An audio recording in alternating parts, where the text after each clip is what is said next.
about jellyfish? No, you see, I think that's where you can say you wouldn't be able to have a good chat with them, because to me, the sea might as well be another world. Yeah. Right? Yeah. In a way, I think the fish sort of have more rights than us. What do you mean? Just because when whoever made the world, right? Yeah. Say, you know, we're just bigging up God, but if I was to have a go at him, I'd say you added too much water. Criticism 1 to God, right? So, How would you have changed that? Just more land. Fair enough. Now, why have fish got more rights than us? That was what I was interested in. Because there's loads of them, and when you look at the amount of sea on the world, right? There's loads of that. You only have to like you know, I was in Malaga the other week, right? And you know, you look in the sea, there's loads of different fish, and that's just in like 8-foot water. If you go miles out, there's like all sorts of weird fish, isn't there, with like lights on them and everything. So, and there's just millions of different types. yeah. Now, but why does that mean they've got more rights than us? Just because I think, you know, rights come in numbers, don't they?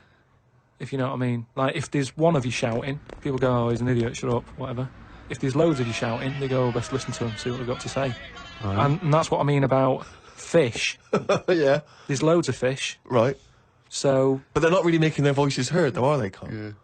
I know, because they're underwater. But what I mean is, I don't know what I mean.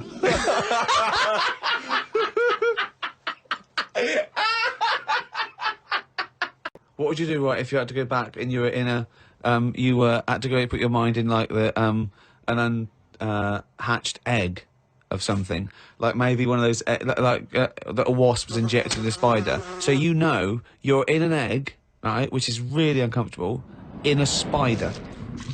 How would you feel about that, Carl? You're a baby wasp in the abdomen of a spider. And I know everything that I know now. I'm sat in there. Yeah. And now I'm in a spider as an unborn wasp. What the fuck am I doing here? What's going on? I don't know what I'll do there. Probably try and sleep. There's nothing else to do, though, is there? I just pray to God it never happens. Learned some famous quotes to see if they are as good as my sayings. Number 1, treat every day as if it's your last. Very famous saying. Now, is that something you do, Carl? But you know, my problem with that one is that if it was your last, you wouldn't want to be doing much. That's the only problem I've got with that. I wouldn't want to, you know, go to a fairground or whatever, because you're going to know it's my last day, what am I going to do? And I think you'd spend so much time worrying about what you're going to do that you'd end up staying in. I think you're right. You've taken some of the poetry out of it. I think it means live life to the fullest, right? I like the fact that you were musing on the idea that if it was your last day, you'd go to the fair. It's getting such a 19th century way of spending your final day. I know, yeah. Well, the thing is, the other thing is that the only thing that people get depressed about in terms of sort of like, you know, life and death is not the knowledge that they're gonna die, but more the knowledge that they know they're going to die when they're dying. If someone told you no one ever knows when they're going to die, no one ever gets an illness, no one ever gets hit by a truck, everyone passes away peacefully in their sleep, dreaming they're riding a big marshmallow, right? Then you wouldn't care about anything. It wouldn't matter when. It wouldn't matter if you died tomorrow or in 30 years' time. You'd just live life to the full. You'd have it every day would be great. You'd go out, you'd come back, you'd fall asleep. That would be amazing. There'd be no stress. There'd be no angsty, we're all going to die stress, because it wouldn't matter, because it would just be your life.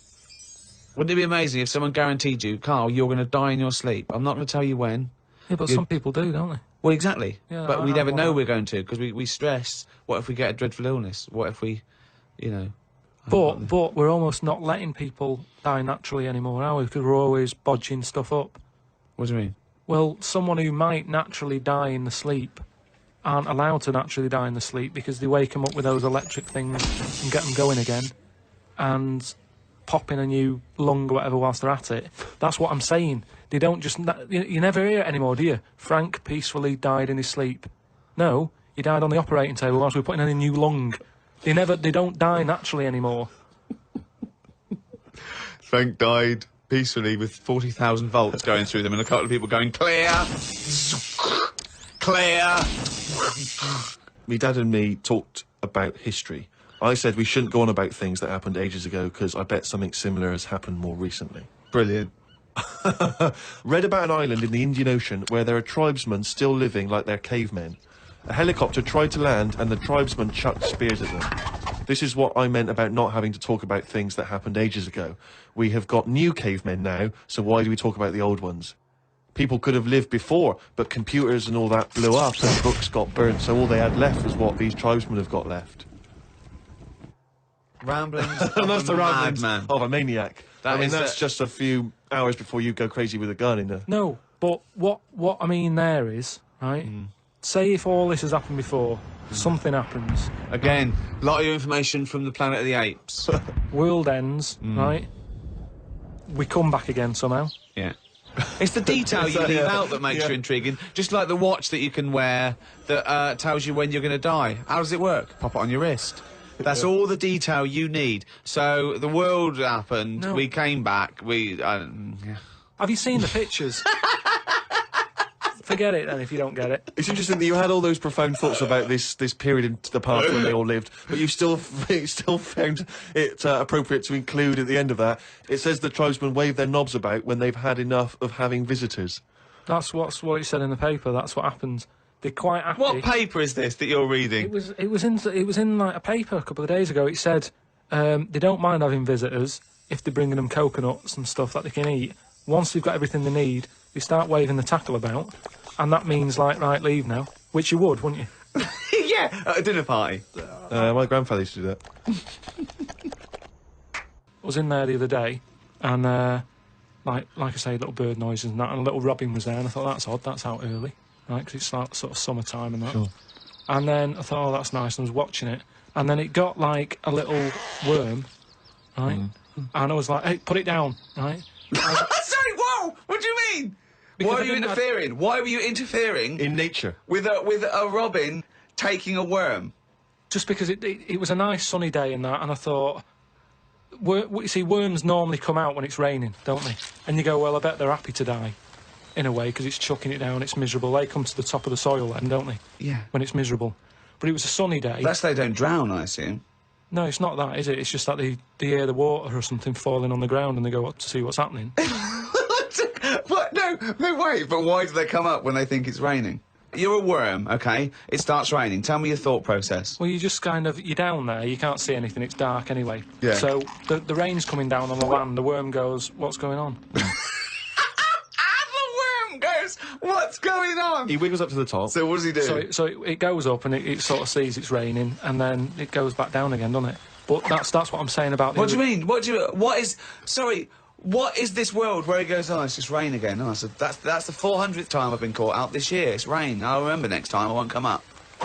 What do you think a worm is capable of in terms of cognitive thought? What do you mean? Well, a worm can basically tell certain chemicals and certain light patterns. That's all it is, really.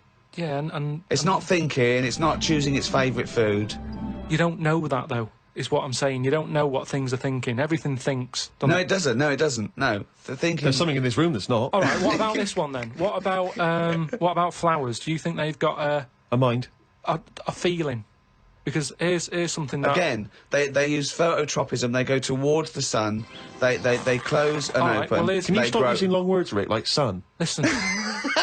But what I was saying is, about the worm, this robin that I saw that was eating the worm, it had hold of it, and I thought it's a sunny day and that, give the worm a break sort of thing. So I went, oh, you, like that, and it sort of dropped it in shock.